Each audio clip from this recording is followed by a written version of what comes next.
प्यारे भक्तों, आज शुक्रवार के दिन आप सभी श्रवण करेंगे शुक्रवार की 3 महापुण्य फल देने वाली कथा। इन कथाओं को शुक्रवार का व्रत रखकर सुनने से भगवान अपनी भक्तों की सभी मनोकामना पूर्ण करते हैं। तो प्यारे भक्तों, हम पहले सुनेंगे वैभव लक्ष्मी जी की व्रत कथा। ये कथा है माँ की कृपा से हुई पुत्र की प्राप्ति। इस कथा को जो भी माताएं श्रद्धा पूर्वक श्रवण करती है और वैभव लक्ष्मी का व्रत पूरा विधि विधान के साथ करती है तो उस माता को भी पुत्र प्राप्ति अवश्य होती है। आइए श्रवण करते हैं पुण्य फल प्रदान करने वाली माँ लक्ष्मी जी की कृपा की कथा।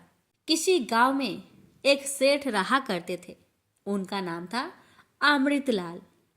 अमृतलाल के पास अपार धन संपत्ति थी।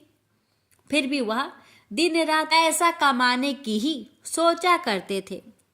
यह भाग्य की विडंबना थी कि शादी के 15 वर्ष बाद भी उनका कोई संतान नहीं था।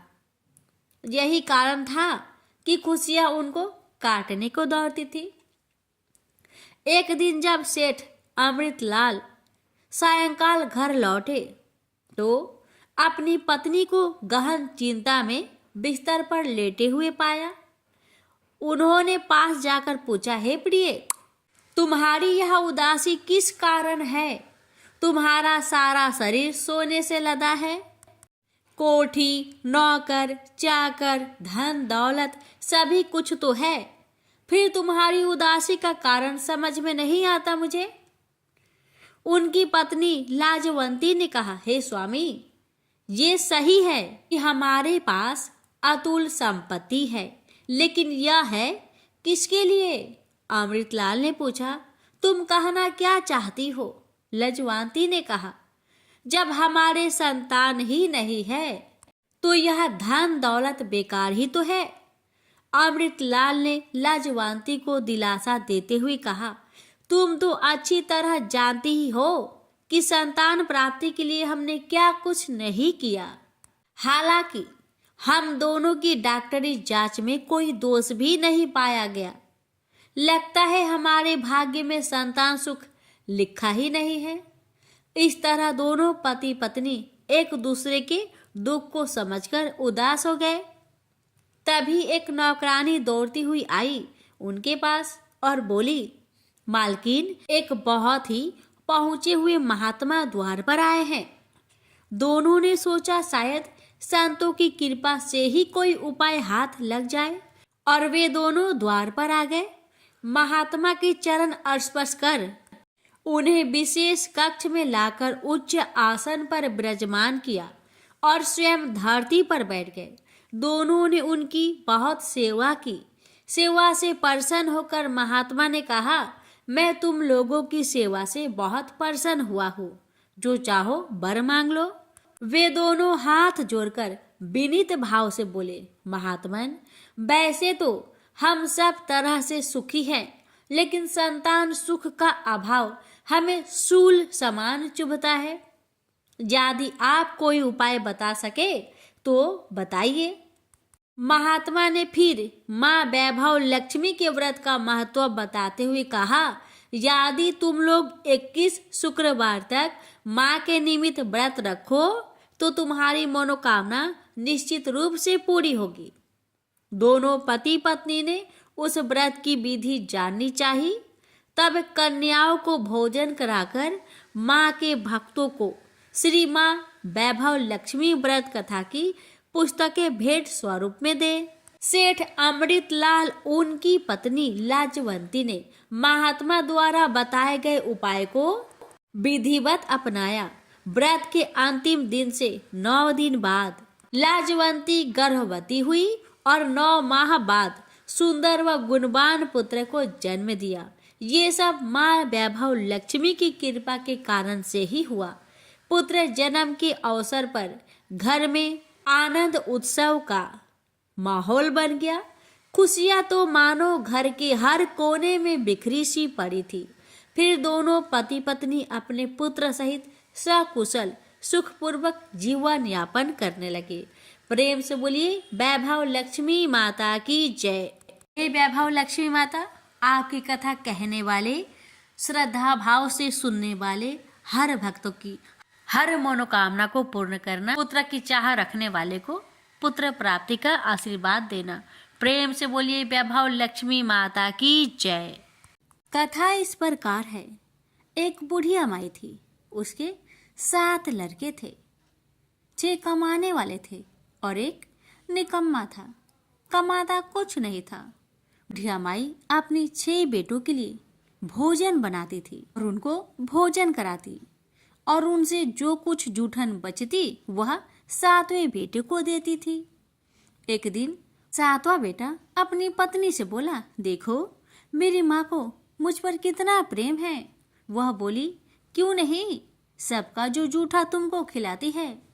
वह बोला, ऐसा नहीं हो सकता, मैं जब तक अपनी आंखों से ना देख लूं मैं मान नहीं सकता कि मेरी माँ मेरे साथ ऐसा कर सकती है।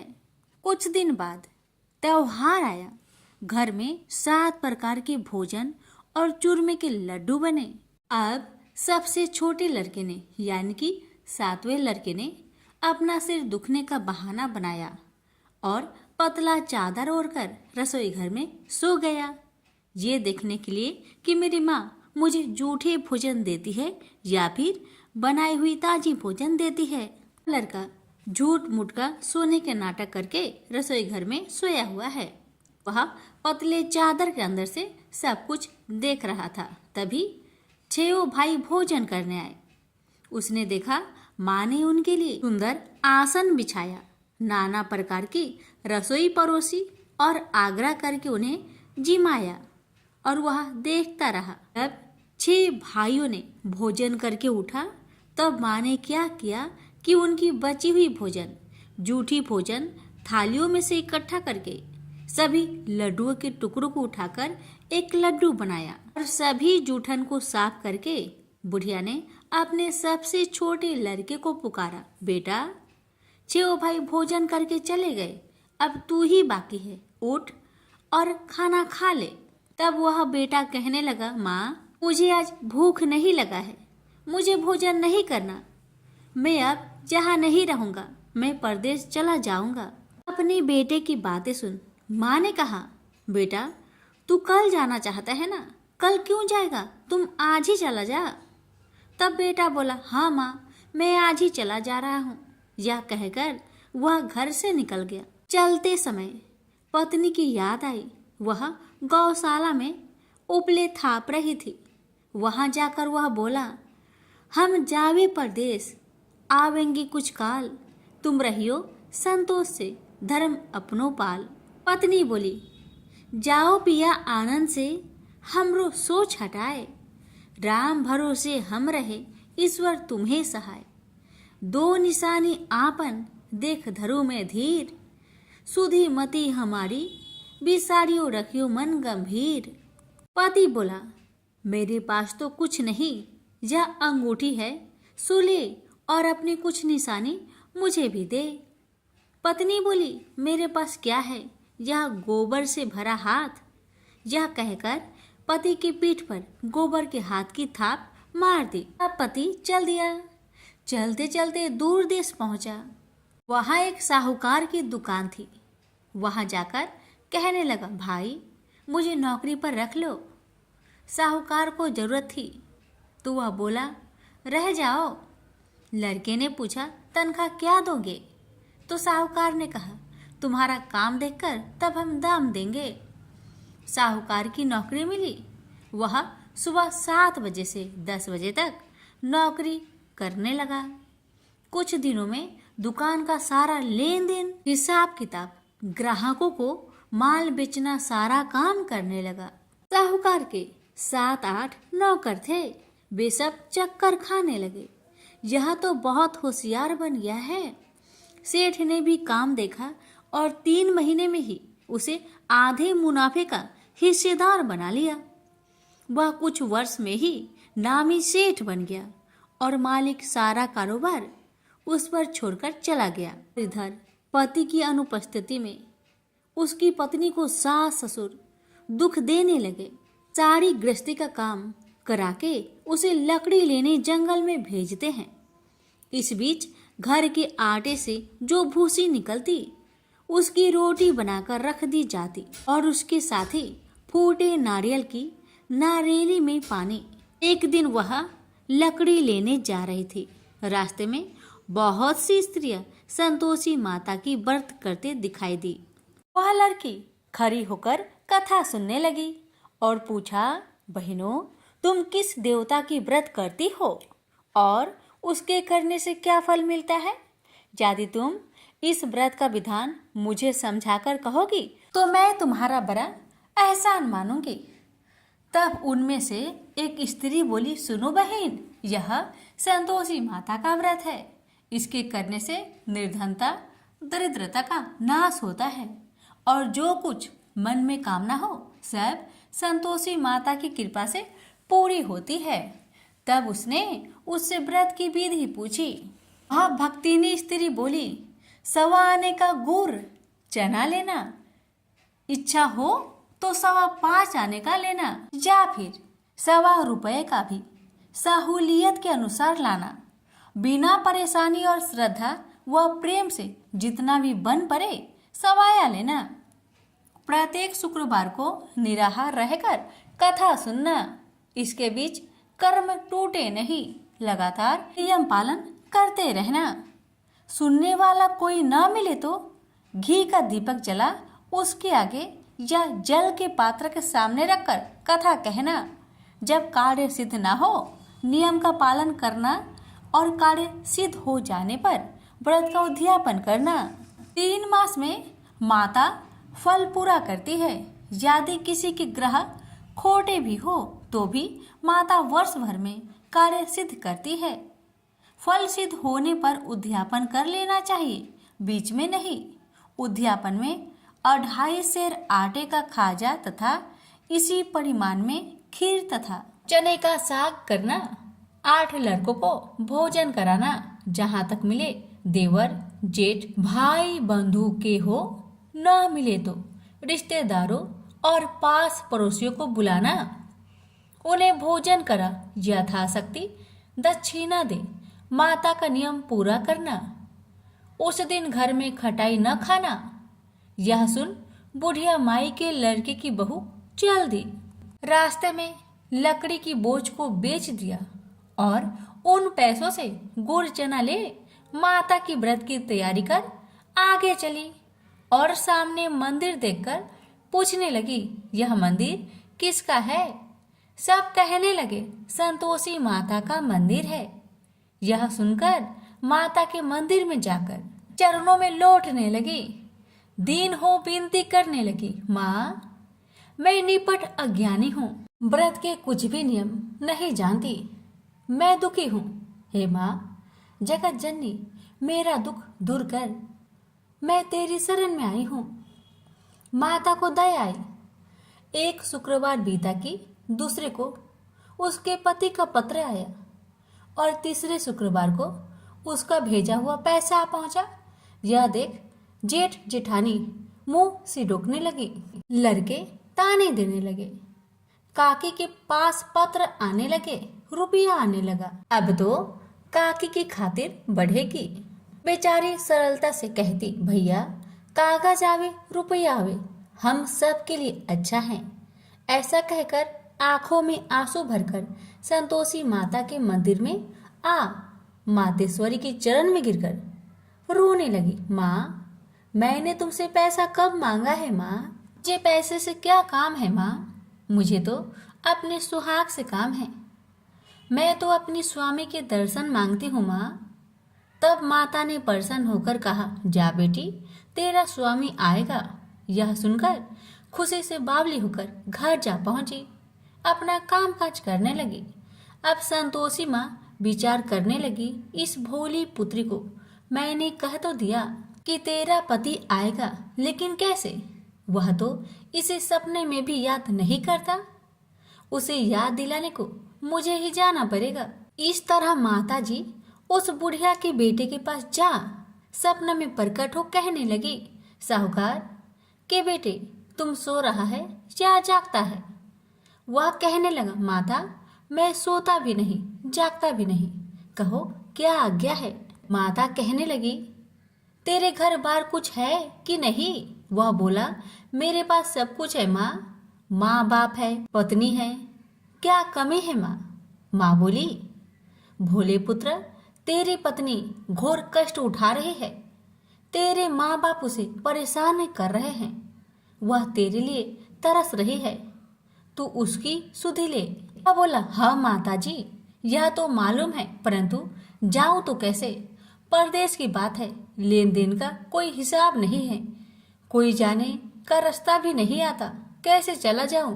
माँ कहने लगी, मेरी बात मान, सवेरे नहा धोकर संतोषी माता का नाम ले, घी का दीपक जला, दंडवत कर दुकान पर बैठ, देखते देखते तेरा सारा लेन देन चुक जाएगा, जमा का माल बिक जाएगा, साज होते होते धन का भारी ढेर लग जाएगा। माता की बात मानकर वह नहा धोकर संतोषी माता को दंडवत, घी का दीपक जला, थोड़ी देर में देने वाले रुपए लाने लगे, लेने वाले हिसाब लेने लगे, कोठे में भरे सामान की खरीदारी नगद दाम में दे सौदा करने लगे।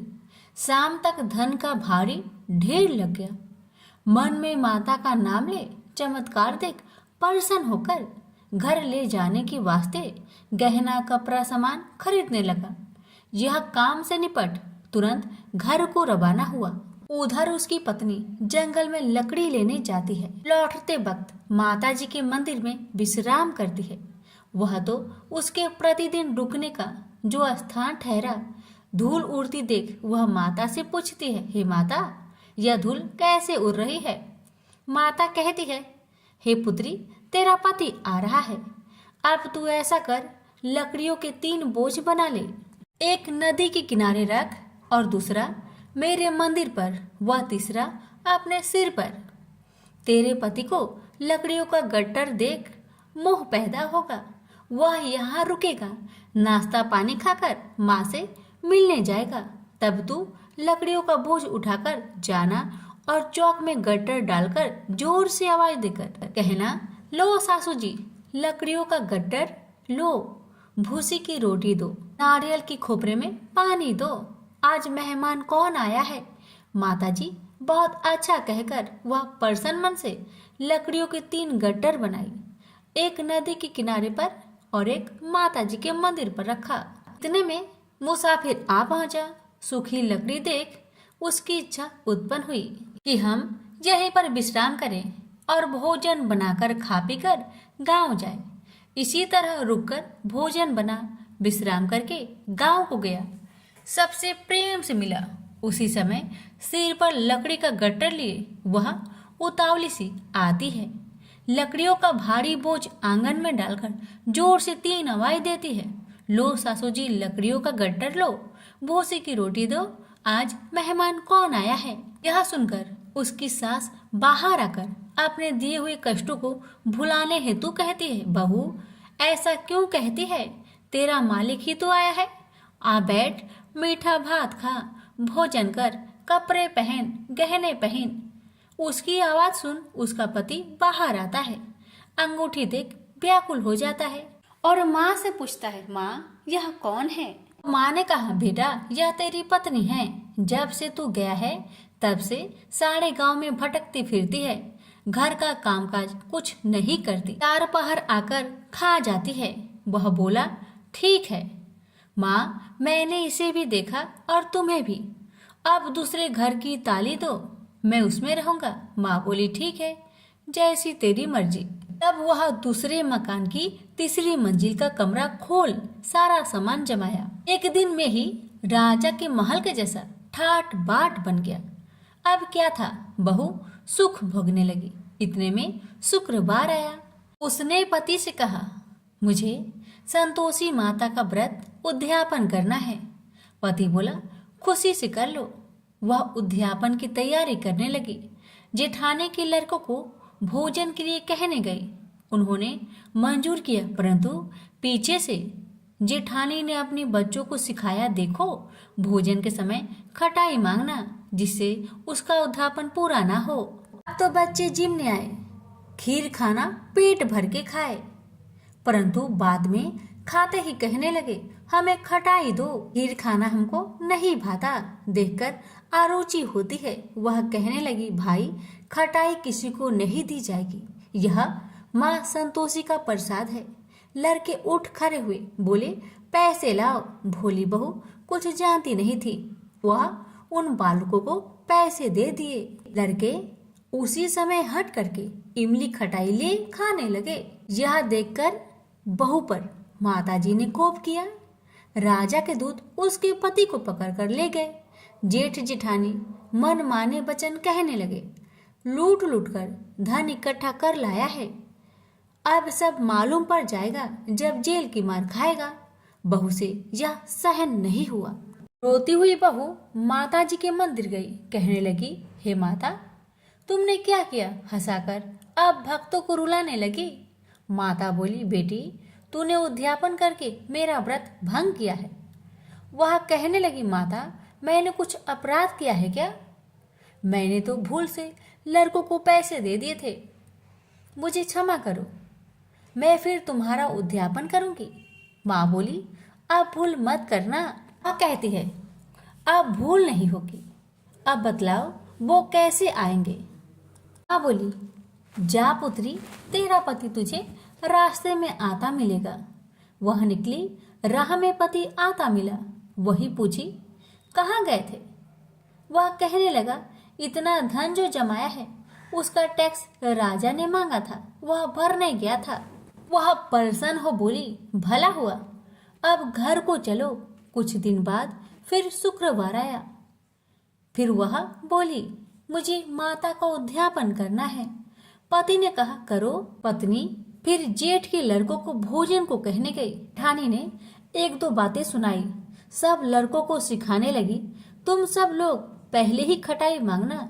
लड़के भोजन से पहले कहने लगे, हमें खीर नहीं खाना, हमारा जी बिगड़ता है, कुछ खटाई खाने को दो। वह बोली, खटाई किसी को नहीं मिलेगा, आना हो तो आओ। वह ब्राह्मण के लड़के को लाकर भोजन कराने लगी। यथाशक्ति दक्षिणा की जगह एक एक फल उन्हें दिया। संतोषी माता प्रसन्न हुई। माता की कृपा होते ही 9वें मास में उसके चंद्रमा के समान सुंदर पुत्र प्राप्त हुआ। पुत्र को पाकर प्रतिदिन माताजी के मंदिर में जाने लगी। माँ ने सोचा, यह रोज आती है, आज क्यों न आए, इसके घर चलो। यह विचार कर माता ने भयानक रूप बनाया। गुड़ चने से सना मुख, ऊपर सूर्य के समान होठ, उस पर मक्खियां भीन भीन कर रही थी। दहली पर पैर रखते ही उसकी सास चिल्लाई, देखो रे देखो, कोई चुड़ैल डाकिन चली आ रही है, लड़कों इसे भगाओ नहीं तो किसी को खा जाएगी। लड़के भागने लगे, चिल्लाकर खिड़की बंद करने लगे। बहू रोशनदान में देख रही थी। प्रसन्नता से पगली बन चिल्लाने लगी, आज मेरी माँ मेरे घर आई है, आज मेरी माता मेरे घर आई है। वह बच्चों को दूध पीने से हटाती थी। इतने में सास का क्रोध फट पड़ा।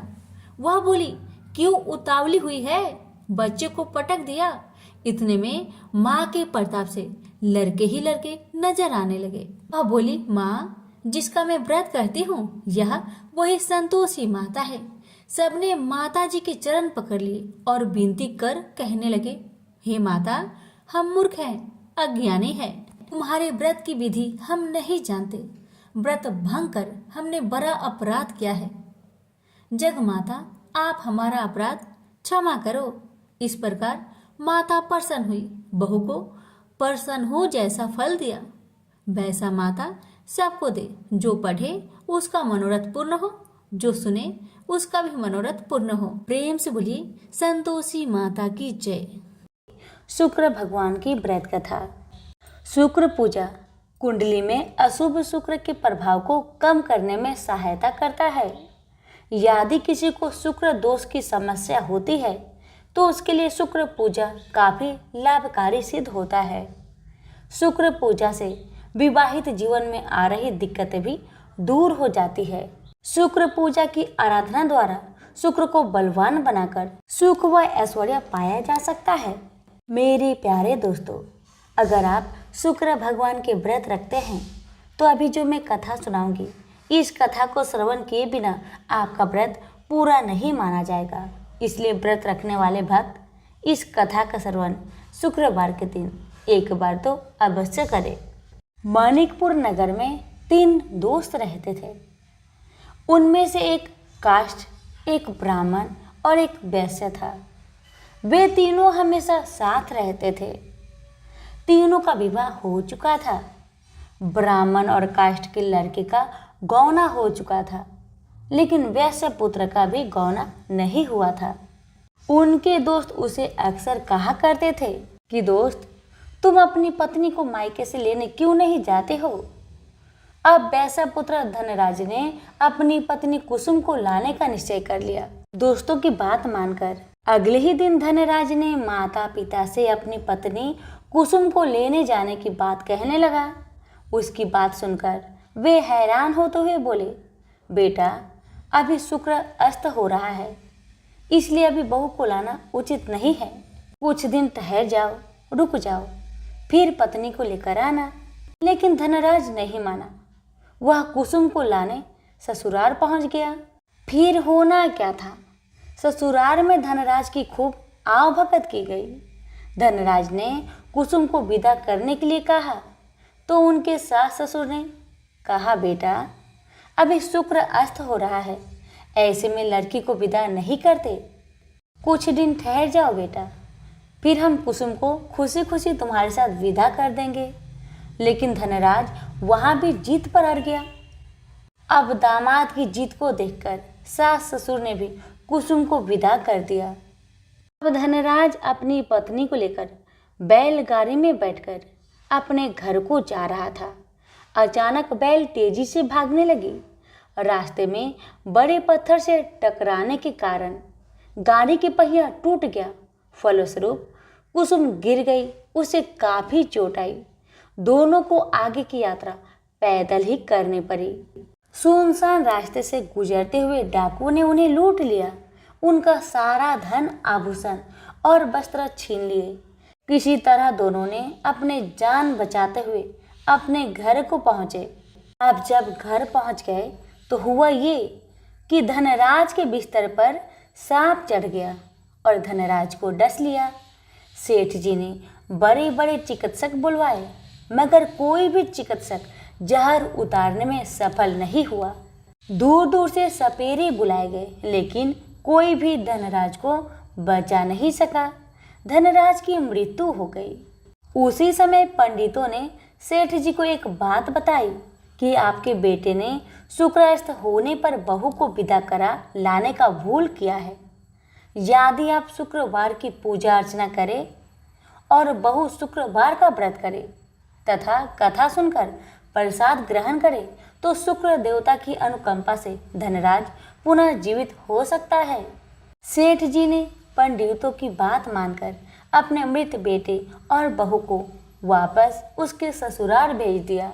कुसुम ने अपने घर में पहुंचकर अपने माता पिता को सारी कहानी बताई तो माता पिता ने कहा, बेटा, तुम चिंता मत करो, तुम शुक्रवार का व्रत श्रद्धा भक्ति के साथ करो, तुम्हारा पति जरूर ठीक होगा, भगवान पर भरोसा रखो। कुसुम ने अपने पति के लिए शुक्रवार का व्रत और पूजा पाठ किया। उनसे अपने पति की गलती के लिए क्षमा याचना मांगी। फलस्वरूप धनराज जीवित हो उठा।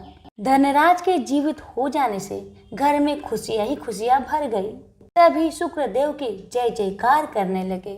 उधर धनराज के माता पिता ने जब बेटे का जीवित होने का समाचार सुना तो उन्होंने भी शुक्रवार का व्रत किया और गरीबों को अन्न, वस्त्र और धन का दान किया। शुक्र उदय होने पर धनराज अपनी पत्नी कुसुम के साथ घर लौट आया।